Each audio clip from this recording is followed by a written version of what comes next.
The current models from Keurig have some important differences.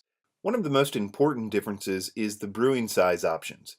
The first two Keurigs, the K15 and K50, will only brew 6, 8, or 10-ounce cups of coffee.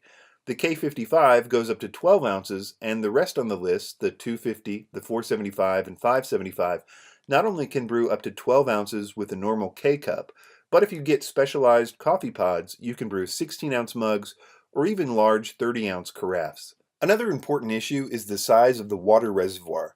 The smallest one, the K15, holds only enough for a single serving. The rest of them can hold multiple servings of water, from 48 ounces or 6 servings with the 50 to 80 ounces or 10 servings with the 575.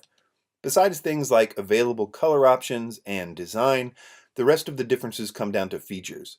Some of the most useful features are strength control and temperature control.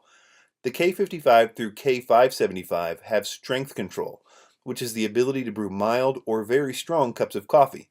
Only the 475 and 575 have the ability to control the temperature of the coffee. The K15 through K55 all have regular push-button operations, while the K250 has a 2-inch black and white touchscreen, and the 475 and 575 have larger color touchscreens.